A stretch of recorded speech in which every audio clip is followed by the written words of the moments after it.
Welcome back to the channel, everybody. Chris here. This is Christopher Farms, something like that.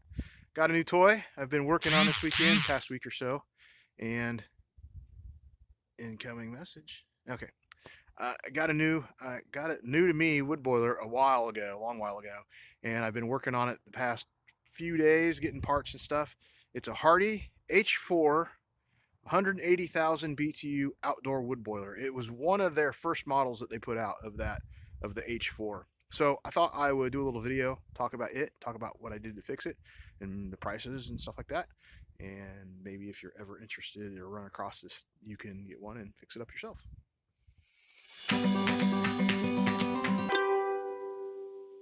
So as I said, this is the Hardy H4 180,000 BTU outdoor wood boiler, and it's the oldest one that they made, and the H4 line is also now discontinued. Well, in fact, the company no longer makes outdoor wood boilers, but it still works good. It's a stainless steel one. A lot of the ones you see today aren't stainless steel, and it's got some nice features that that I like better than the current ones, and I'll explain that as I go through it.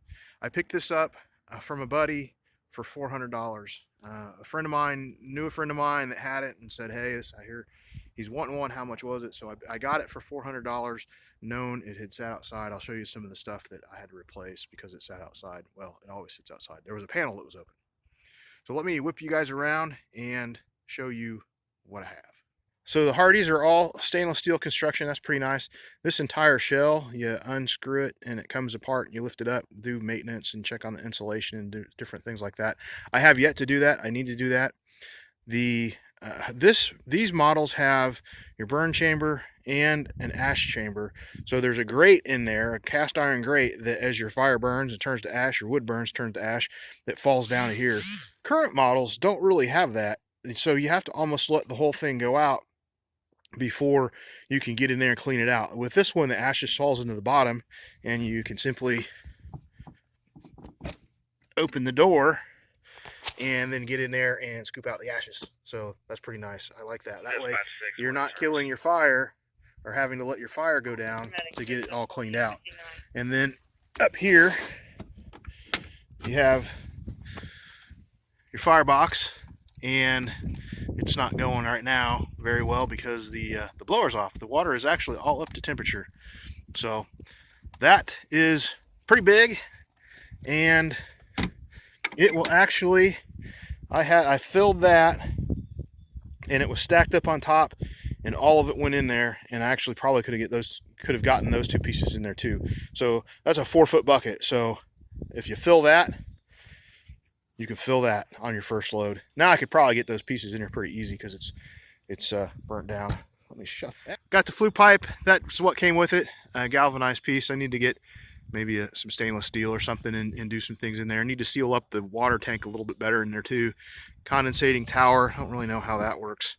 So here's where I did most of the work at and replacing all this stuff. So there wasn't anything on the back of this for several years.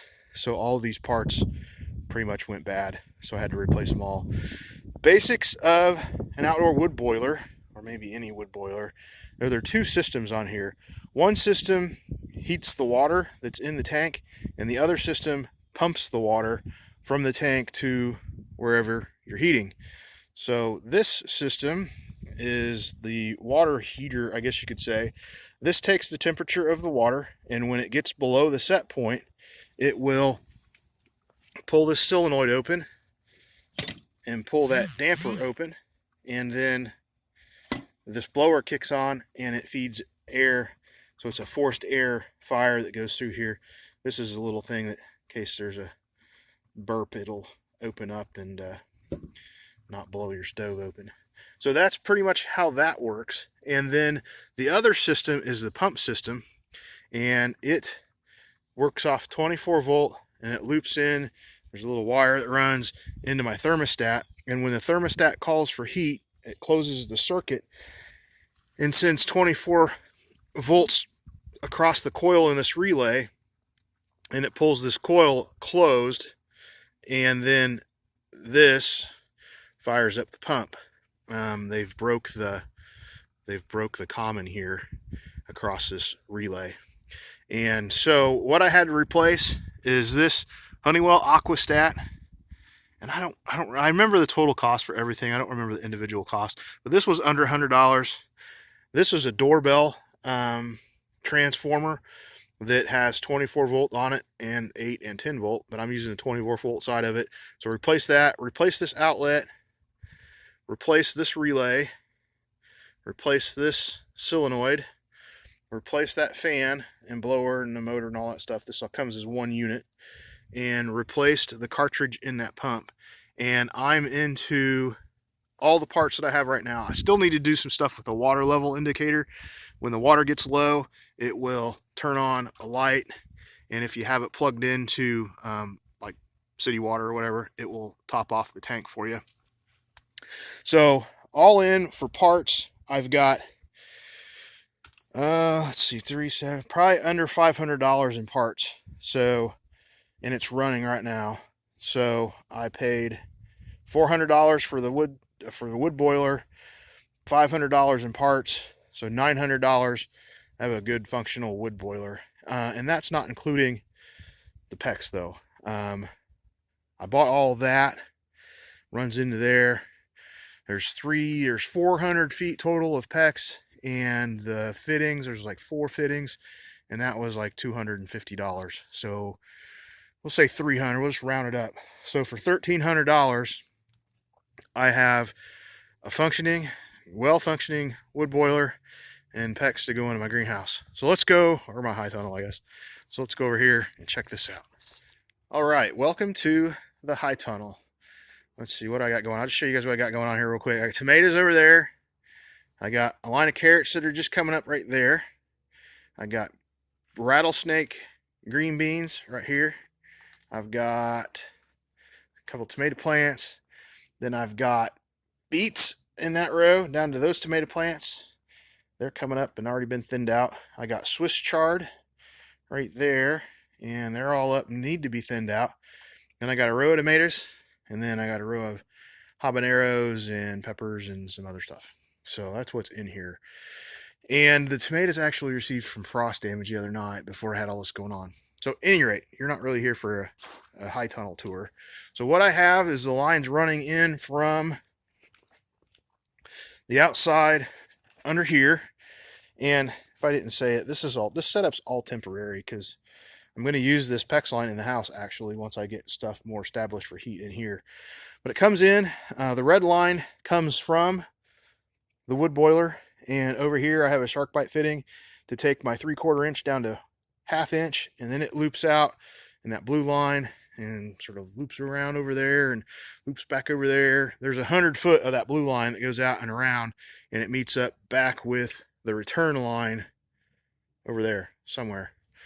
So it loops around over there, and then this line, the feed line, goes back over there, and it meets up with it goes from 3/4 to 1/2 inch over there, and there's a bunch of stuff curled up over there, and then runs out, comes back down in here, and then it tees into the return line over there. So I have all this just down here, just hopefully to get some radiated heat going on.